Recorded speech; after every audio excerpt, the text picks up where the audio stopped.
Bonjour Mondréal.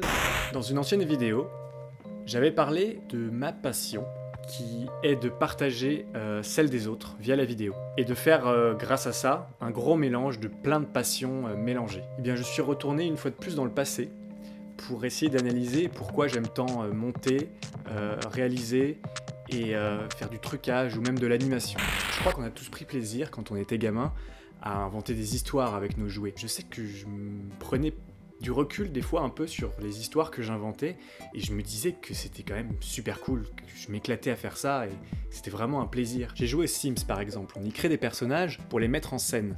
Mais ce que je trouvais vraiment super intéressant avec ce concept, c'est qu'il y avait un facteur aléatoire. La chance, la malchance, coïncidence, synchronicité, appelez ça comme vous voudrez, mais ça crée vraiment quelque chose de nouveau et quelque chose de pimenté à ce qui se crée dans l'histoire. Ce facteur aléatoire, c'est un peu le facteur qu'on a dans la vie réelle. Et c'est pour ça que je m'identifiais vachement à ce jeu et que je m'y intéressais vachement. Mais avant ça, quand j'étais encore plus jeune, j'ai joué à Adibou. Alors il y avait par exemple la simulation du potager, qui permettait de planter des aliments et de les récolter ensuite pour les utiliser pour faire un gâteau. Oh, ton soufflet est bien gonflé. Tu vas pouvoir le décorer. Mais moi, c'était pas ça qui m'intéressait le plus, c'était un autre mini-jeu qu'il y avait dans la maison d'Adibou. Coucou. Bon, à quoi on joue maintenant? Dans cet autre jeu, on peut choisir les décors et choisir les personnages qu'on va y mettre dans le décor.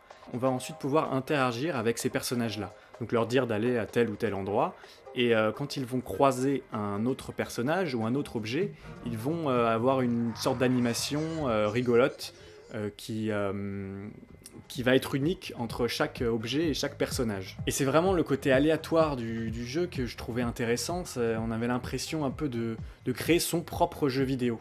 Et ça crée vraiment un truc très unique que j'arrive à faire avec ces éléments-là en étant complètement gamin, en ayant à peine 7 ans.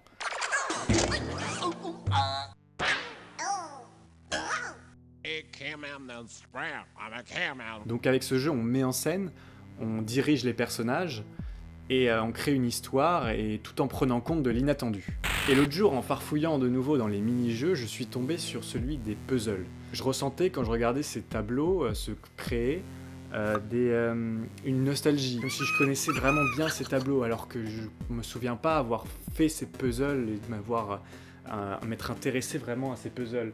Et en fait, c'est juste parce que ils se mettent en scène une fois qu'ils sont terminés. Donc c'est là que la magie opère en fait. Genre c'est vraiment à ce moment-là où j'ai reconnu certains tableaux que j'ai regardés quand j'étais petit et qui m'ont fasciné en fait par ce qu'on pouvait découvrir, les petits objets qui apparaissent à un certain endroit et qui se mettent à s'animer et faire des petits trucs dans le tableau fixe. Et j'ai ressenti vraiment de la fascination et quelque chose qui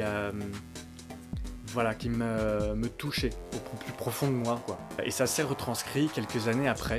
En 2006, j'avais 14 ans et je réalise mon premier dessin animé. C'était grâce à un logiciel intégré dans le navigateur qui permet pas de faire du dessin, mais qui permet d'animer et de faire du montage. Et je vais vous montrer deux images différentes entre ce que j'ai découvert dans Adibou et ce que j'ai fait quelques années après, sans même me souvenir d'Adibou, parce qu'à mon avis c'était vraiment dans ma mémoire de jeune enfant qui a dû disparaître entre les 8 et les 14 ans, quoi. Pourtant, voilà.